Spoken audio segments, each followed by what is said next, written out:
Hey guys, welcome to the final game of the Hokkaido Championship. This is the finals, which means that we have all of the deck lists officially out. So I'm popping both of them up on the screen, probably covering my face. You can check out the deck lists that were used in the finals. I didn't know that the finalist Zoro didn't run Kuina in his deck, which is really interesting because by default, many decks do end up running this deck. So when I talk about him not being able to find Kuina within his deck, now you know why he wasn't able to find Kuina in his deck. Very interesting adaptation, and I think, honestly, the best game of the day. So I hope you guys enjoyed this video. This content is Bandai's content, not my content, but I am just re-commentating over it. Make sure to check the official broadcast. Thank you for supporting me as always, regardless, and let's get into the video. The matchup that we've been wanting to see since the beginning of this stream, Red Zoro versus Green Zoro. How did this happen? Blue Purple Luffy is gone, which makes for better content because you don't have to watch a matchup that we've already seen, but not the outcome that I expected. I was expecting Blue Purple Luffy to still be the top in terms of share for the top 8, which we were right on, or I was right on, I don't know what you guys were thinking, but I did not expect it to not even be in the finals. I was expecting a Blue Purple Luffy versus Green Zoro finals with Blue Purple Luffy ending up winning, but it seems like the Green Zoros and Red Zoros throughout this tournament have been able to cut down all of the Blue Purple Luffys, which is ironic considering that Zoro is supposed to be one of the main protectors of Luffy as his, I believe, right hand. Zoro does not necessarily have the start that he really wants to have, but he does have the Tashigi, which is honestly the only card you need, I guess. All the other cards are kind of just pieces that help support other things, but having this Tashigi can be very nice into whatever Zoro ends up playing the next turn. He doesn't have the chopper that searches through your deck yet, which is what the Red Zoro really wants to have. So if he can manage to stabilize from there, it could be nice. But I am curious to see how this matchup's going to go. Green Zoro, a deck that is very good at clearing one character and also killing the opponent quickly, but Red Zoro, a deck that, although it can't really clear the opponent's characters, makes his board and kills you very quickly as well. So is Red Zoro going to actually be able to outspread his board, or is Green Zoro going to be able to break through Red Zoro's defenses? This is going to be hard to commentate when they're both Zoro. It's usually both Luffy. For any deck against Green Zoro, because he's going to eventually keep hitting you at 8k, whenever he hits you with anything that's not 8k, you really want to take advantage with that and absolutely cut the counter. Red Zoro, a deck that historically always wants to take the first couple of hits because the attacks are going to come to your board anyways, does not really have that luxury against this deck because this deck can go for your board and your leader at the same time. Green Zoro playing the Cool Shield just as a blocker, although he can't use the effect that kind of defends your board from being KO'd because Red Zoro just doesn't really have cards like KO. He may run things like the 5-cost Marco, though not many people have been running that recently. Calling it now Zoro's going to win this. I agree. But now, what does Red Zoro do here? Ideally, he would want to have the Searcher Chopper. He doesn't have that. He does have the Alabasta Chopper, I think. That's what people call it. He's probably going to play that. And what does he have? Oh, he has Psyking Bear. Okay, he's fine. So he can spread out his board. One of them is going to be cleared this turn by the Green Zoro's 5-cost Tashigi, which is most likely going to be this Chopper. He hits 8 into here and then 8 into here, and with that, he's going to be able to at least break through the first life, but that still means that Red Zoro has one character on the board that's still a bit high in power for Green Zoro's board to actually hit back into. It's really going to depend on what the Red Zoro player can manage to pick up in the next couple of turns, and if the Green Zoro player can manage to find a decent thing to play on the next turn. Right now, he kind of has his hand entirely right now is 2k, 2k, 2k counter event, and another 2k. So both of these decks just really looking for something to play. Arabasta Chopper, decent card if you can find a good target for it next turn. Oh. Okay, who am I rooting for right now? I think I'm rooting for Red Zoro. I'm definitely rooting for Red Zoro right now. But Zoro finds his Chopper. If the Green Zoro can't find a way to rest the not Alabasta Chopper, Drum Island Searcher Chopper, then the Red Zoro might be able to just run away with the game. Green Zoro likely taking these cards just to help search through his deck. He finds the Hiyori, which means that with this Hiyori, he might be able to find another Tashigi or a Kuina to be able to deal with this Chopper, but without that, he might be in a kind of bad spot. He has a target, doesn't he? Yeah. That Frankie's quite nice too. Don't see it too much, but that Frankie's been doing some quiet work in red decks recently. Not recently, I guess, since OP11. And he doesn't have a target for the Alabasta Chopper, but just being able to spread his board out makes it so that even if the green Zoro can clear his board, it's not necessarily that powerful because he's only getting in maximum 3 attacks with his leader twice, as well as Tashigi once. But because Zoro's board entirely is active right now, he doesn't really have good targets to hit into currently. I think it's largely going to come down to what he can find with this one-cost Tashigi. Can't figure out what this card on the far left is. Okay. This Zoro in his hand is a mirror-specific card. It's very good in the mirror because the opponent kind of can't get rid of it because it needs to be... It can't die to slash characters, which basically all of Zoro's characters are. So in other matchups, not very relevant, but in the mirror, it's pretty decent. Oh, he doesn't see either. He doesn't see the Kuina nor the 5-cost Tashigi, which means that he can't get rid of the 3-cost Chopper on this turn. This is actually really bad for the green Zoro. Although he finds these other tech cards that he's been... Not tech cards, I guess. These other targets like the 5-cost Cavendish or the 5-cost Smoker. He doesn't, importantly, find the cards that he's looking for in the Kuina or the Tashigi, meaning that he can't get rid of Red Zoro's board, so Red Zoro might be able to find a really aggressive early angle on this green Zoro. Yeah, actually, I'm surprised that the rotation's including the leaders. I thought when they announced that they wouldn't include the leaders, be like randomly. For example, you know, Red Zoro kind of had a resurgence with the animal package being viable for him. Doesn't necessarily run the old kind of 1-cost and 2-cost that he used to run, like Curly Dadang and the 1-cost Buggy, but found a way to kind of come back into the meta with these animals. So it would be really nice if we could just have the leaders. But, I mean, I'm sure that Bandai is going to have something in mind. Oh, Smoker is Slash. That's quite nice. His weapon does not look like a slash weapon at all. Not necessarily what you really are looking for right now, I would imagine. He still probably plays the Smoker anyways. 5,000 into Chopper makes sense. Yeah, he goes 5k here to try to bait out 2k. If he baits out 2k, then he goes at here with Tashigi. And the reason why you want him to cut 5k here is because you don't really want to hit the opponent's leader right now. If this dies, this attack needs to go to leader, which means that the Zoro player just gets 1 extra card. And that 1 extra card for Zoro is just fuel, and something that's going to be really powerful aggressive tools for him. And Green Zoro doesn't really want to give him resources, so he's hitting at lower thresholds, trying to bait out counter, which he did end up getting. This 7k attack into the chopper is likely going to... Oh, wait, he went leader? So what I imagine that the Green Zoro player is thinking currently is that he doesn't want to give, basically, in a way, a free block to the Alabasta chopper here, because his board's full. So if Red Zoro wants to play another character to the board, he's going to need to push away one of his characters, and he's, I guess, valuing that over actually just being able to clear the board.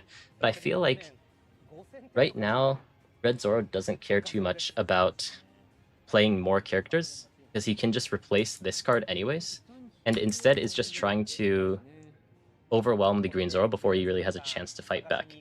Green Zoro, on the other hand, perhaps is trying to find a way to outpace and outrace the Red Zoro player, and I guess given that your leader effect can't hit into the characters twice anyways, because you're forced to hit into the leader because the characters aren't 7-cost or higher, then this is a reasonable game plan, but it's going to largely hinge on if he can manage to find these cards such as the 5-cost Tashigi or 4-cost Kuina again, actually be able to deal with the board and his life at the same time.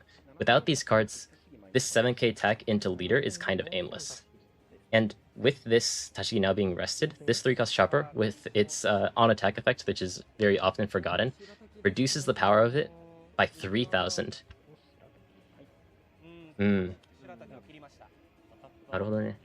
Yeah, Green Zoro, with his Paradise Waterfall, restands it, but is forced to cut an extra 2,000 counter due to the fact that the attack is 6k into 4k. Still, because Zoro cut a lot of counter in that attack, for that transaction, it means that although he's able to keep his board, he can't really go, or he doesn't have as many resources to defend his life. So if Red Zoro, in the next coming turns, ignores the board and just keeps going for life, then we're going to see a very weird game of both of these leaders trying to race each other down.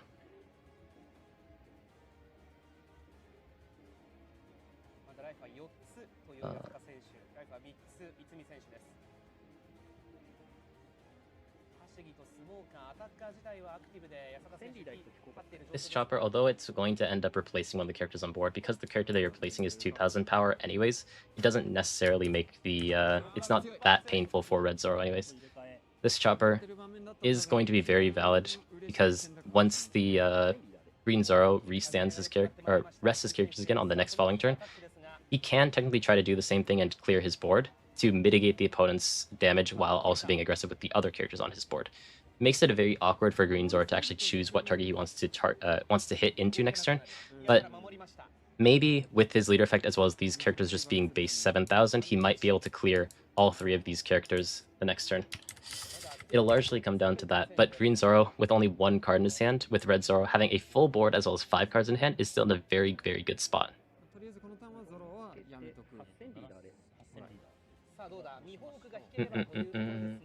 Oof. I mean, his entire board is rested, but that is a nice card to have just one turn late. This card right now isn't very relevant because his entire board is rested. But I really think that he should have just cleared this 3-cost chopper last turn and not hit the opponent's leader, because what that does is save him from one attack and also not allow the opponent to get one extra resource. As the Zoro player, you want to be able to counter all the attacks with one card, but to use this card, which is in a way technically a 2000 counter, to use it effectively, or to use it at all, you need to trash one card, which is not what you want to do against Red Zoro, because he's going to keep hitting you at 6k or 5k. It's not the card you want to see. Red Zoro might actually have an aggressive lethal angle on Green Zoro next turn, if Green Zoro doesn't manage to clear the board optimally. Still though, Red Zoro does have a decent amount of counter in his hand. He has 2 2ks and 2 1ks, but Green Zoro going for leader decides that he's not going to win this game by clearing the opponent's board. He's going to survive the next turn and kill the Red Zoro next turn. I don't know if I would actually counter that first attack though. Like, yes, it's Banish, and Banish is bad, but by countering this attack, it makes your hand much weaker and makes your board much more susceptible to attacks. So now if Green Zoro changes his attacks to either go for this or the chopper that ended up dying just now, then he can clear the board while also clear the board and make it so that Red Zoro can't really defend against it. That's what I'm trying to say. Actually, I wonder if he ends up playing any characters, because what he could do here with the remaining... Oh, okay, he's just attaching to Piddle. What I was thinking you might be able to do is, instead of that, is to play the Tashigi to get the Dong onto your leader, and then attach the remaining Dong onto Pirona, and hit into one of these smaller things. It doesn't give you as much power, but it helps you establish a body on the board. But I guess he wants to hold on to this Tashigi to be kind of fuel for this, I don't know what's called in English. Zero-cost event. Green Zoro's probably looking to try to finish the game next turn. The thing is, if the Red Zoro took this first 7k attack, then he likely would have been able to defend at least one of the characters on his board with the 2k, 1k that he cut off of this attack. And although he'd be in a bit of a dangerous spot to die within the next turn, he might be able to find a lethal angle because he already had the 3-cost Rush Zoro in his hand, I believe. I don't know if Green Zoro has enough damage to finish the game next turn, because the Red Zoro player still has a decent amount of counter in his hand. But Green Zoro's attack thresholds are just so high, all of his characters just being base 5 cost 7,000. He might actually not have enough defense to survive the next turn. Trying to figure out a line that Red Zoro can end up winning this game. But Green Zoro, with the amount of damage that he has on board, Red Zoro needs to not only find a way to set up his lethal for next turn, but also try to defend next turn. Did he hit into the Smoker there? The issue for me with hitting Smoker here is that it never gets Red Zoro closer to winning the game.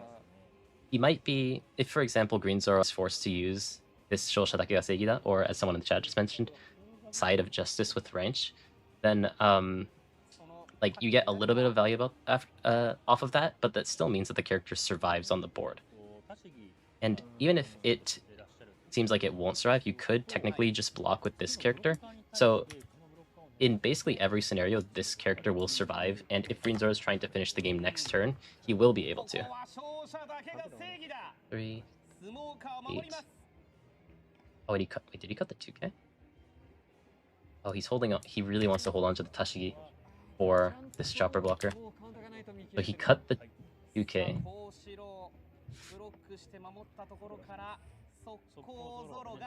Ooh. Okay, wow, he reads through that, saying you do not have enough counter to defend this attack. Manages to get rid of the Smoker, which makes it so that Green Zoro might not have enough attacks now. He has one attack that has to go into a character. He has one attack that goes leader, two attack goes leader. He technically has enough attacks to go for lethal, but that being 2000 power might not be enough. Well, Zoro might have found an angle into this game. I didn't think that he would actually be able to defend out of that. Oh shit, it's a 9k. Oh my god. Sorry. It's a 9k attack because the hiking bear gave it plus 1k. I thought it was 8k attack, so I was confused why he didn't cut 2k.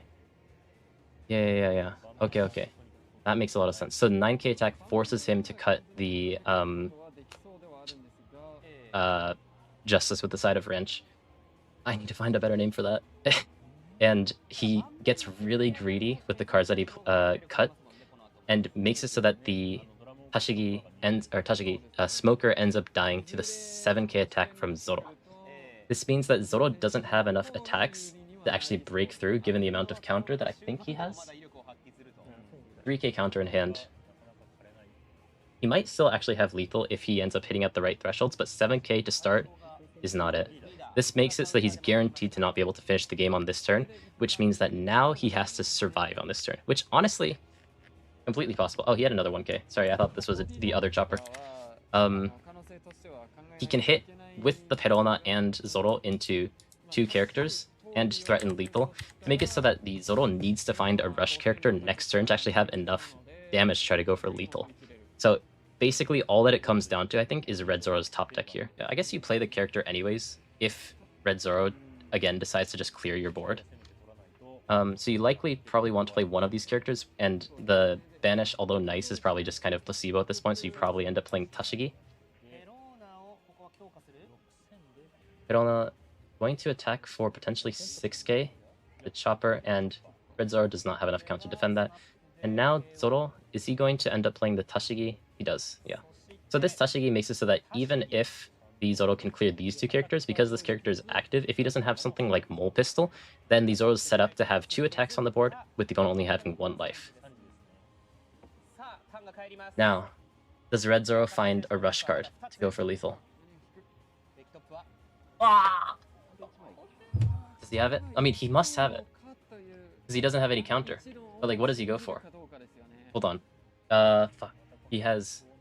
I mean, we know for sure that he will have lethal if he hits into a clean staircase, but from Zoro's perspective, we don't know how much counter the green Zoro has, but we do have a bit of a sense for how much counter he might have.